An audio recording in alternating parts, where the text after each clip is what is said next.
Vetores. A diferença de grandezas vetoriais e escalares está bem configurada nas informações apresentadas pela grandeza. Nós temos dois tipos de grandeza: a grandeza escalar, que fica bem identificada quando apresentada sua intensidade, sua unidade de medida correspondente. E nós apresentamos isso, ou vemos como exemplo, quando você dá a informação da idade de uma pessoa, 35 anos, não surge nenhuma dúvida sobre direção, sentido. A partir do momento que você identifica a intensidade e a unidade de medida, está bem apresentada essa grandeza escalar. Um outro exemplo bem claro, podemos dar a questão da massa. Massa 40 kg. Novamente, a intensidade juntamente com a unidade de medida já se faz completa a informação. Já a grandeza vetorial necessita de mais informações, além da intensidade e unidade. Ela necessita de direção e sentido. Quando aplicamos uma força em um corpo, precisamos identificar direção, que ela pode ser horizontal e vertical, e sentido, para a esquerda, para a direita, para cima, para baixo. Então a força pode ser um exemplo claro de vetores, onde nós temos a intensidade, nós temos a unidade de medida, que é Newton, temos direção e sentido. Um outro exemplo também clássico de vetores é a própria velocidade, onde nós temos o valor numérico dela, a intensidade dessa velocidade, unidade de medida, por exemplo, metros por segundo, e algo que é importante para a gente identificar dentro de velocidade é o sentido, se é a favor do movimento ou contrário ao movimento. Aí justamente vem acompanhando a questão do sinal fazendo essa diferença. Dentro de incertezas e erros, o vídeo apresenta como se deve apresentar o valor real de uma medida. Como na leitura da medida de uma folha, por exemplo, 21,03 mais ou menos 0,02 centímetros, identificamos que esse valor ele pode ser apresentado como 21,01 centímetro ou 21,05 centímetros, onde esse valor de 0,02 é chamado de incerteza da medição. O vídeo também apresenta o uso de outros instrumentos de medidas, como o paquímetro, que permite uma melhor exatidão da medida anterior da folha. Anteriormente nós usamos a trena ou a régua.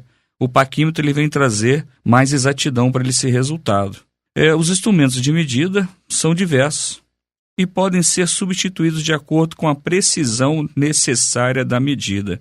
Os mais usuais que nós temos, a própria régua ou a trena, o paquímetro e o micrômetro, que são utilizados muitas das vezes nas nossas aulas de laboratório ou nas práticas de acordo com a necessidade, aula de metrologia dentro do laboratório em si.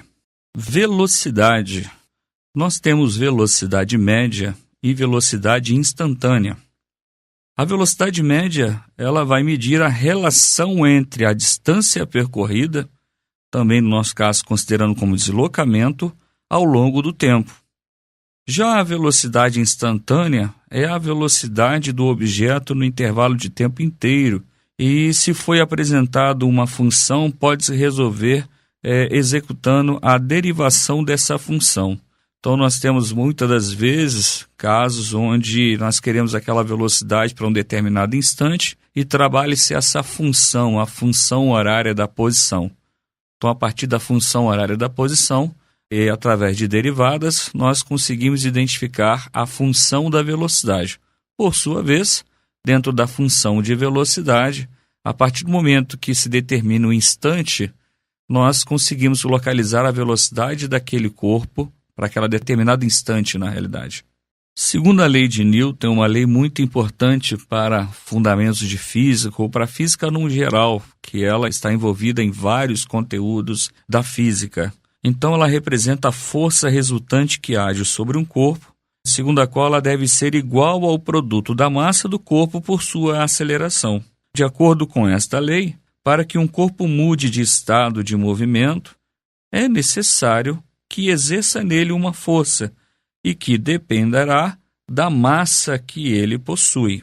Leis de Newton, nós temos 3 leis de Newton, leis importantes para o nosso estudo dentro da física, onde a primeira lei diz que quando a força resultante sobre um corpo é igual a zero, ele se move com velocidade constante, que pode ser nula, e a aceleração nula. Ela vem completando como a lei da inércia, porque todo o corpo permanece em repouso ou movimento uniforme, a menos que seja obrigado a mudar seu estado por forças impressas nele. Já a segunda lei, nós temos, quando um corpo é relacionada à mudança deste movimento, a mudança do movimento é proporcional à força impressa e se faz segundo a linha reta pela qual se imprime essa força. Já a terceira lei de Newton, a uma ação sempre se opõe uma reação igual, ou seja, as ações de dois corpos, um sobre o outro, são sempre iguais e se dirigem a partes contrárias.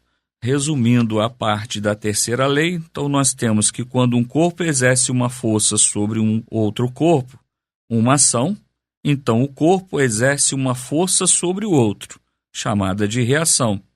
Essas duas forças têm o mesmo módulo, mesma direção, mas possuem sentidos contrários. Essas duas forças atuam sempre em corpos diferentes. Bom estudo para todos.